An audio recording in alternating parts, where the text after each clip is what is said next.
अब हम बात करते हैं लाइफ इंश्योरेंस प्रोडक्ट्स की। लाइफ इंश्योरेंस प्रोडक्ट्स दो तरीके से होते हैं, एक होता है टेंजिबल और एक होता है इंटेंजिबल। टेंजिबल वो प्रोडक्ट्स होते हैं जिनकी कोई शेप हो, साइज हो, फॉर एग्जांपल जैसे कि टेबल, चेयर। और इंटेंजिबल वो प्रोडक्ट्स होते हैं जिनका कोई शेप डिफाइन नहीं होती। तो जैसे कि हमारे नॉन लाइफ इंश्योरेंस प्रोडक्ट्स, ये सारे लाइफ इंश्योरेंस प्रोडक्ट भी नॉन टेंजिबल प्रोडक्ट में ही आते हैं, टेंजिबल और इंटेंजिबल। ठीक है, अब हम बात करते हैं प्लान्स की। प्लान्स जो होते हैं बेसिकली ट्रेडिशनल और यूलिप, दो तरीके से होते हैं, traditional plans and ULIP plans. Traditional plans वो होते हैं जिसमें हमारा सेफ रिटर्न होता है, चाहे रिटर्न कम हो बट सेफ होगा, सिक्योर होगा। इसमें जो इन्वेस्ट होता है वो गवर्नमेंट सिक्योरिटीज, गवर्नमेंट सेक्टर में होता है। और यूलिप्स में स्टॉक मार्केट में होता है, रिस्क फैक्टर बढ़ जाता है, जिसमें रिस्क हाई होता है, रिस्क हाई होता है बहुत ज़्यादा। अब हम बात करते हैं इसमें सबसे पहले टर्म प्लान की। Most important term plan. Term plan होता है, टर्म प्लान होता है जिसमें सिर्फ डेथ बेनिफिट होता है। जैसे कि एक एग्जांपल के साथ हम क्लियर करते हैं। एक बंदे ने पॉलिसी ली जिसकी एज है 30 ईयर्स। पॉलिसी उसने ली 30 टर्म के लिए और मेच्योरिटी उसकी हो रही 60 ईयर्स पे। लेकिन टर्म प्लान के अंदर ये समझने वाली बात है, इसके ऊपर प्लान्स में से क्वेश्चन बहुत ज़्यादा पूछे जाते हैं। टर्म प्लान में सिर्फ जैसे कि मैंने बताया only death benefit, no survival benefit. अगर हम इसको एक सिंपल लैंग्वेज में समझे तो इसमें डेथ होने पर ही बेनिफिट होगा। अगर वो बंदा सर्वाइव कर जाता है पॉलिसी टर्म तक तो उसको कोई सर्वाइवल बेनिफिट नहीं मिलेगा। जैसे कि हमने इधर एक एग्जांपल के साथ समझा कि एक बंदे ने 30 एज पर उसने पॉलिसी ली, तो यहाँ पर अगर उसकी टर्म के बीच में कोई मिसहैपनिंग होती है तो कंपनी उसके नॉमिनी को, एग्जांपल लो कि 1 करोड़ का सम एश्योर्ड है, तो 1 करोड़ रुपए कंपनी उसकी फैमिली को प्रोवाइड कर देगी। लेकिन यहाँ पर जहाँ पर वो बंदा मेच्योरिटी पर आ रहा था, अगर मान लीजिए यहाँ पर आते आते वो बंदा सरवाइव कर रहा है, डेथ नहीं होती, तो कंपनी उसका दिया हुआ प्रीमियम भी वापस नहीं करेगी। It means only death benefit, no maturity benefit. और सबसे चीपेस्ट प्लान, हर प्लान्स के अकॉर्डिंग ये सबसे सस्ता प्लान होता है, तो सबसे जो चीपेस्ट प्लान होता है वो कौन सा प्लान होता है? Term plan. बेसिकली क्वेश्चन ऐसे भी आ जाता है कि चीपेस्ट प्लान कौन सा है, तो चीपेस्ट प्लान कौन सा होता है? Term plan. जैसे कि मैंने अभी आपको क्लियर करा कि टर्म प्लान के बारे में, बट यहाँ पर आपको लगेगा कि टर्म प्लान लोग बेसिकली लेते हैं, लेकिन आपको लगेगा टर्म प्लान में फ़ायदा ही क्या है जब मेच्योरिटी पर मुझे कुछ नहीं मिल रहा, अगर डेथ नहीं हुई, क्योंकि कंपल्सरी तो नहीं है पॉलिसी टर्म के बीच में डेथ हुई हो। तो इसीलिए अब यहाँ पर एक दूसरा प्लान आता है, वो आता है TROP प्लान। TROP प्लान होता है total return of premium, total return of premium. ये प्लान अगर कोई बंदा टर्म प्लान लेता है और उसको लगता है कि मुझे मेच्योरिटी में कुछ नहीं मिलेगा तो वो TROP प्लान ले सकता है। लेकिन यहाँ पर TROP प्लान में टर्म प्लान के अकॉर्डिंग प्रीमियम 70 to 75% इंक्रीज हो जाता है। बट इसमें बेनिफिट ये होता है कि एक बंदे ने पॉलिसी ली 30 ईयर एज पर और 60 ईयर्स पर यहाँ उसकी पॉलिसी मेच्योर हो रही है। अगर इस टर्म के बीच में उसके साथ कोई मिसहैपनिंग नहीं होती है तो कंपनी उसकी फैमिली को सम एश्योर्ड प्रोवाइड करेगी। अगर इस टर्म के बीच में उसके साथ कोई मिसहैपनिंग होती है तो कंपनी उसकी फैमिली को सम एश्योर्ड प्रोवाइड करेगी। समझने वाली बात है। और अगर यहाँ तक वो सरवाइव कर जाता है तो उसका दिया हुआ प्रीमियम अमाउंट, मैं नीचे लिख के बता देती हूँ, दिया हुआ प्रीमियम अमाउंट उसको रिटर्न हो जाएगा।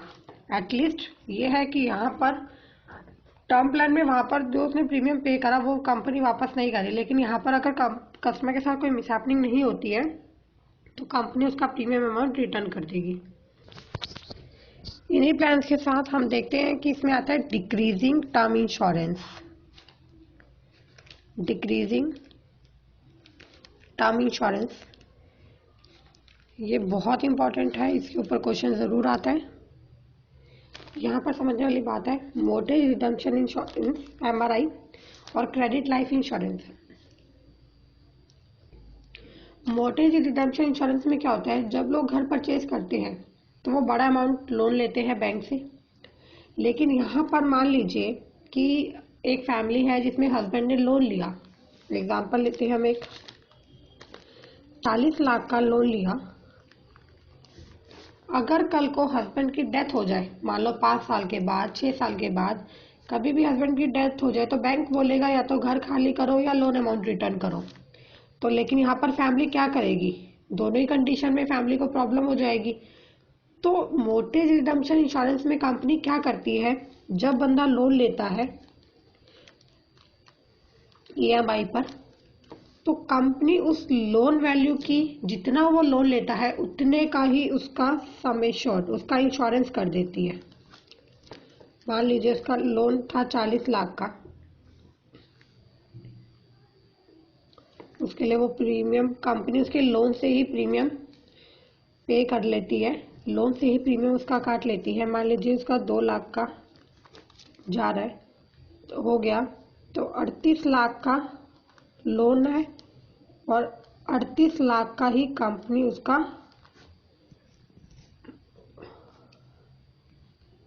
Sum assured.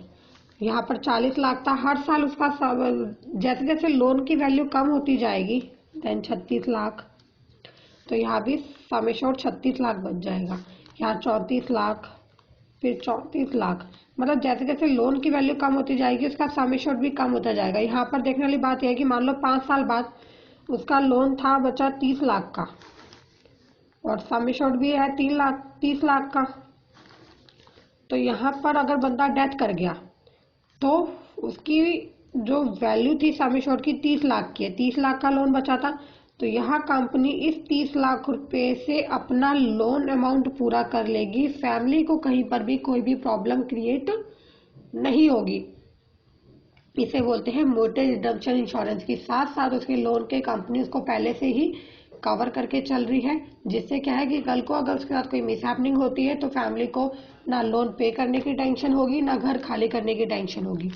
But credit life insurance में ऐसा नहीं होता। क्रेडिट लाइफ इंश्योरेंस में कंपनी कोई क्रेडिट नहीं देती, कोई भी उसका लोन या कुछ भी ऐसा नहीं करती। इसमें होता है कि डेथ अगर बंदे की हो जाती है तो उसकी फैमिली को पे लोन करना ही पड़ेगा, अब वो कैसे भी करे। तो ये हो जाता है मोर्टेज रिडम्पशन इंश्योरेंस। आगे आता है endowment plan. Endowment traditional plans होते हैं। एंडोमेंट प्लान्स होते हैं ट्रेडिशनल प्लान्स, जिसमें क्या होता है कि डेथ, आजकल जो लोग यही प्लान्स लेना पसंद करते हैं जिसमें डेथ बेनिफिट भी है और मैच्योरिटी बेनिफिट भी है। विच एवर इज अर्लियर, जो पहले हो जाए। बंदे ने पॉलिसी ली, 30 ईयर एज पर पॉलिसी ली, 30 ईयर की टर्म ली, 60 पर मैच्योरिटी है। अगर इस टर्म के बीच में बंदे के साथ कोई मिसहैपनिंग होती है तो कंपनी इसकी फैमिली को सम एश्योर्ड प्रोवाइड करेगी। और अगर यहाँ पर 60 ईयर्स पर बंदे के साथ कोई मिसहैपनिंग नहीं होती, वो सर्वाइव कर रहा है, तो इसे मैच्योरिटी बेनिफिट प्रोवाइड हो जाएगा। इट मीन्स जो प्रीमियम इन्होंने पे किया था वो प्रीमियम एक अमाउंट के साथ बढ़कर मिल जाएगा। तो एंडोमेंट प्लान्स में डेथ बेनिफिट और मैच्योरिटी बेनिफिट दोनों ही होता है, इसलिए ज़्यादातर लोग ऐसे प्लान्स लेना पसंद करते हैं। But according to need question जैसे मैंने बताया था टर्म प्लान पे बहुत आते हैं कि बंदे की यंग एज है, इनकम कम है, किस तरीके के प्लान लेना पसंद करेगा। तो फर्स्ट ऑफ ऑल अपने आप को प्रोटेक्शन के लिए वो टर्म प्लान लेगा क्योंकि सबसे चीपेस्ट प्लान है। आगे आता है whole life plan. Whole life plans होते हैं, नाम से ही क्लियर होते हैं कई प्लान्स, तो होल लाइफ जो होल लाइफ तक चले, जैसे कि LIC का प्लान है जीवन आनंद, जिंदगी के साथ भी जिंदगी के बाद भी। आप लोगों ने देखा होगा काफ़ी एड्स आती है, एडवर्टाइजमेंट आती है। इसमें यह रहता है कि बंदे ने 30 ईयर टर्म पे पॉलिसी ली, 30 ईयर एज पर 30 ईयर्स की टर्म ली, 60 ईयर। अगर यहाँ पर वो बंदा अपनी मेच्योरिटी ले लेता है तो उसकी मेच्योरिटी के बाद भी कंपनी विदाउट कुछ प्रीमियम चार्ज करे उसके लाइफ का इंश्योरेंस उसकी तब तक चलाएगी जब तक वो सरवाइव करेगा। जैसे ही डेथ हो जाती है तो वहां पर उसकी फैमिली को एक सम एश्योर्ड मिल जाएगा। तो ये होते हैं होल लाइफ प्लान, जिसमें कंपनी होल लाइफ उसकी रिस्क कवर को लेकर चलती है। आगे आता है money back plan. Money back plan नाम से ही क्लियर है, कुछ कंपनी सर्वाइवल बेनिफिट देती है। जैसे किसी ने पॉलिसी टर्म ली 20 ईयर्स की, तो हर 5 ईयर के इंटरवल के बाद कंपनी उसको मनी बैक देगी। यहाँ पर मान लीजिए 20% ऑफ सम एश्योर्ड का मनी बैक आ रहा है, फिर 10वें साल पे 20% ऑफ सम एश्योर्ड का मनी बैक आ रहा है, फिर 15वें साल पे 20% ऑफ सम एश्योर्ड का मनी बैक आ रहा है, और 20 ईयर पे 40% ऑफ सम एश्योर्ड प्लस में बोनस एंड FAB जो भी फाइनल डिसीजन बोनस होता है। तो यहाँ पर कंपनी हर इंटरवल्स में आप देख रहे हैं 5 इंटरवल्स में उसको कुछ जीते जी सर्वाइवल बेनिफिट दे रही है। बट यहाँ पर एक बात समझने वाली है कि 15 साल के बाद अगर बंदे के साथ कोई भी मिसहैपनिंग हो जाती है तो वो देखा जाए तो वो 60% ऑफ सम एश्योर्ड का ले चुका है, लेकिन यहाँ पर कंपनी क्या करेगी, उसे 100% ऑफ सम एश्योर्ड प्रोवाइड करेगी। तो क्वेश्चन इसी के ऊपर आता है कि मनी बैक में अगर कोई बंदा इंटरवल्स में ले चुका है तो एंड में उसे क्या मिलता है, रेस्ट ऑफ अमाउंट मिलता है जो बच जाता है सम एश्योर्ड से। और अगर मान लीजिए कि वो एक पॉलिसी टर्म के अंदर अपने कुछ इंटरवल्स ले चुका है 60% या 40%, और वहां उसकी डेथ हो जाए तो वहां उसे क्या मिलेगा, तो उसे फुल सम एश्योर्ड प्रोवाइड कर दिया जाएगा। आगे आता है यूलिप प्लान्स। यूलिप प्लान्स होते हैं unit link insurance plan.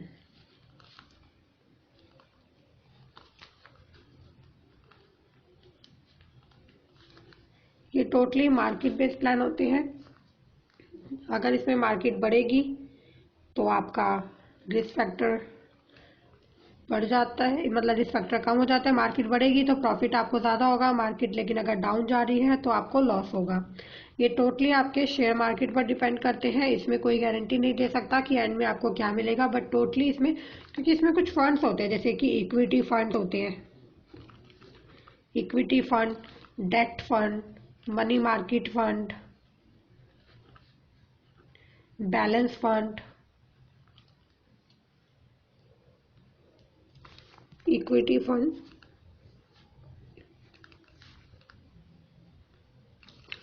Date fund, money market fund और बैलेंस फंड। इक्विटी फंड में टोटली आपका मार्केट में जाता है, डेट फंड में गवर्नमेंट सिक्योरिटीज में जाता है जैसे PF हो गया, आपका FD हो गया या कुछ भी गवर्नमेंट में। मनी मार्केट में आपका मार्केट से होता है बट इसमें प्रॉपर थोड़ा रिस्क का रेशियो कम होता है, और बैलेंस फंड में 50% रिस्क होता है, 50% आपका सिक्योर होता है।